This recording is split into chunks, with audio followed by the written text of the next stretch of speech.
Hello, welcome to Dungeon Lords Podcast. I'm your host Justin. So I watched a bunch of movies throughout the week, and it's like I don't know exactly which ones I'm going to review. So I'm just going to review some of the newer ones that came out of the ones I watched. One of the movies I watched was Pacific Rim 2. Pacific Rim Uprising, which came out 2018. It's an hour and 50 minutes.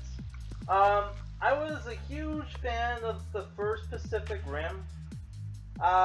Did not go to see this movie, where the first movie, Pacific Rim 1, which was a movie directed by Guillermo del Toro. It had this mecha anime feel to it, which obviously everybody knows. On this channel, I'm a huge mecha anime fan. I review mecha animes on a weekly basis, right?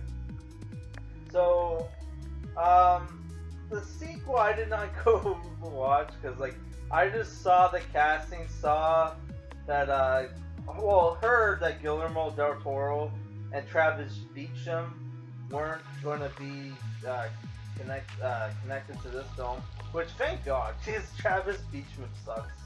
I read a comic book that he wrote, Pacific Rim, what was it called, Zero Day or something.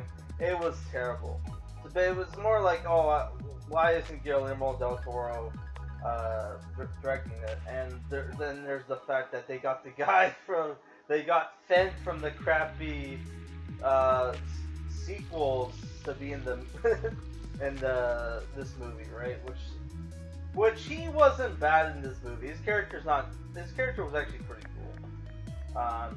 Would have been nice if Scott Eastwood, who plays his partner in the movie, Nate Lambert, would have gotten more screen time, because he gets overshadowed near the end by Cailee Spaeny, which is her character's name is Amar Namani, right? And the other castings, you got Rinko Kikuchi as Mako Mori, who's a returning character. Charlie Day as Dr. Newton Geisler or whatever, and you have Jing Tian as Li Wen Xiao. Which there's a bunch of Chinese casting in this movie, because the only thing that saved the first movie from being successful was China. So obviously there was a lot of pandering to the Chinese audiences, right, in this movie. And the story for this movie is basically, it takes place 10 years after the first movie. People are starting to rebuild, and it's starting to look like to a lot of people that, hey, the kaiju aren't coming back, which the kaiju are monsters sent from another dimension or something by aliens who want to take over the planet, right? Which they were given a name called the Precursors. I also forgot to mention this movie was directed by Stephen S. DeKnight, who is the creator of Spartacus Blood and Sand. So if you've ever watched the Spartacus TV shows, where there was multiple seasons and there was a prequel, you'll notice that there's a couple of actors in this movie that are from the show, especially in the beginning, right? Yeah, so the basically what happens is that Jake Pentecost, which is the son of Idris Elba's character from the first movie, he's basically a washout from the academy, and he's basically living the life of a scavenger. When he goes to try to steal apart a Jaeger part, he meets up with Amara Namani, who's this teenage girl who built her own Jaeger, and there's this cool fight scene where they're together in this Jaeger and they're taking on this giant Jaeger. Which the selling point for this movie was you got to see Jaeger on Jaeger fights, which it turns out what kind of bothered me about this movie is that we were getting we thought we were gonna get like Jaeger on Jaeger battles, like we're gonna have it's gonna be a terrestrial war, but it turns out the aliens are involved yet again, which in the trailer they kind of hint at it, which I personally would have liked the human on human conflicts, because to be I know a lot of people like the monsters, but let's be real, everybody, it's the thing, it's the robots that sell. Okay, when the second movie came out, I hardly ever saw toys for the monsters. I only ever saw toys for the different robots, which I didn't buy any this time around, because obviously I'm almost 30 and I need to stop that shit, right? Yeah. So after they get arrested, they meet up with Mako Mori, who gives Jake a chance to be a ranger again, and he becomes the co-pilot for Gypsy Avenger, which is the new robot for this movie. That looks like a streamlined, cooler version of Gypsy Avenger. Which the robots in this movie aren't as big and bulky like they were in the first movie. They're slicker and faster, right? Except for there's one that has a Freeman crew that is bulky, right? And has a big Morning Star weapon, right? Yeah. So the main conflict of this movie is that you have this Chinese company called Shao Industries, where Dr. Newton Geisler, who's the kaiju fanatic from the first movie, is working for them, and they're basically, they want to replace Jaegers with drones. And what ends up happening is the drones get hacked, and it's revealed that the drones are under the control of the aliens. I'm not going to spoil how they're under the control for the aliens, because that reveal was actually pretty cool, right? And it turns out, one of our returning characters is now a villain. It's Charlie Day, right? I thought that was sorry for the spoiler, but that was actually one of the cooler things about this movie, that Charlie Day, after having mind melding with that kaiju brain, he's now gone over to the kaiju side and is trying to wipe out humanity. And there's this great scene where our Jaeger pilots are fighting the kaiju, and they're just wiping the kaiju's butts. They're just kicking ass. Right? And then Charlie Day's yeah, I'm not gonna let that happen, and controls a fleet of drones, and they basically stitch three of the four kaijus together to make a giant kaiju.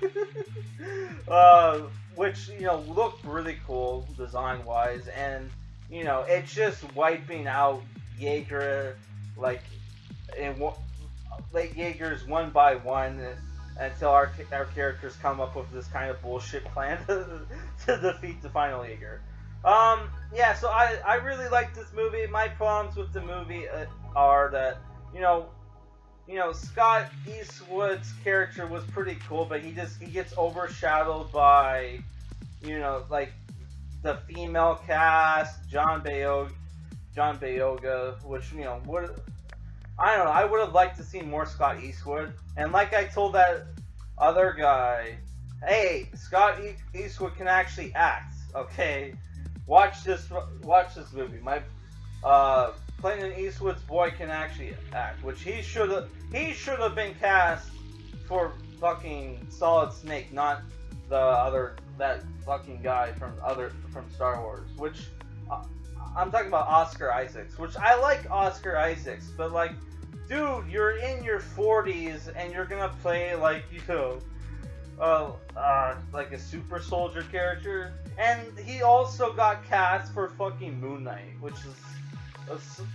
like, oh my god, which is on Netflix, which is going to come out on Netflix apparently. So I'm going to have to check that out, which I have not checked out the Netflix superhero shows because they all look cheap and shitty to me. Sorry to say, they just do, and I don't like a lot of their casting. I mean, the guy who plays like Luke Cage, he looks perfect for the role, but for the other characters, wow, it just looks like, just casting wise is terrible. Oh my god. Especially like the Daredevil guy and the guy who plays like Punisher. I like that actor, but like, come on, man. Come on. So yeah, if I were to give this movie a rating, also there's a lot of pandering to China. So if you're like one of those people who opposes China because they're communist, they're authoritarian communists. Yeah, there's a lot of like Chinese. There's like a lot of pandering to China. Though, like, one really cool thing in the movie was they're in Tokyo, and you get to, there's like two seconds where you got to see a Gundam statue, which it wasn't the RX-2 or whatever, which is the original Gundam. It was the Gundam Unicorn, which is I love the Gundam Unicorn OVA, so that's like, oh, you got to see the Gundam Unicorn statue, which there's like, I think there's currently 3 Gundam statues in Japan. Like, I don't remember, I think one of them's like a Char suit. I could be wrong though, which, it would be cool if they were to only have one Char suit to be made a statue of. I would say this is Avi from Char's Counterattack, which we're going to review that movie at some point. Though I hate the ending for that movie. The ending for that movie is such bullshit. Yeah, so what did I say? 6.5?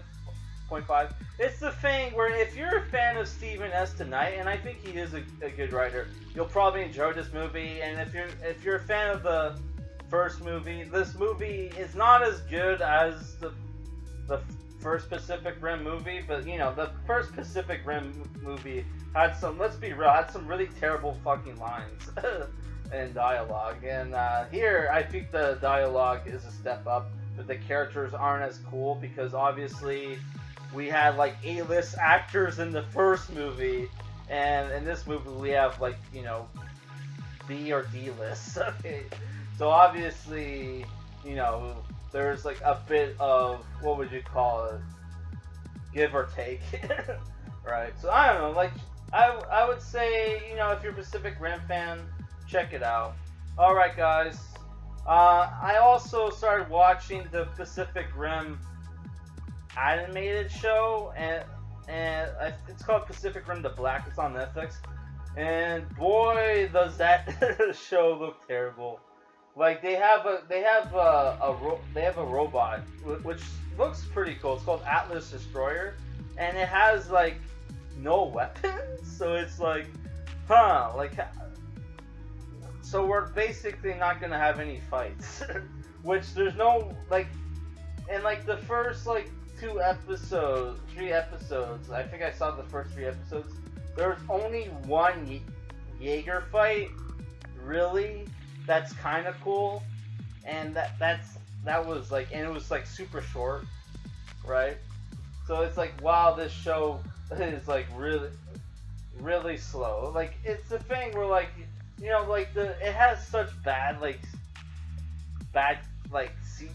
character designs for the CGI. It's just like, wow, that does not, I don't know, like anime and CGI does not go together in my opinion, but they keep making more CGI animes. Alright guys, I'm kind of like, battling, so that's it for this review piece. But yeah, the Pacific Rim the Black sucks. Maybe I'll do a review of it If I continue watching, which I don't know if I will. All right, bye.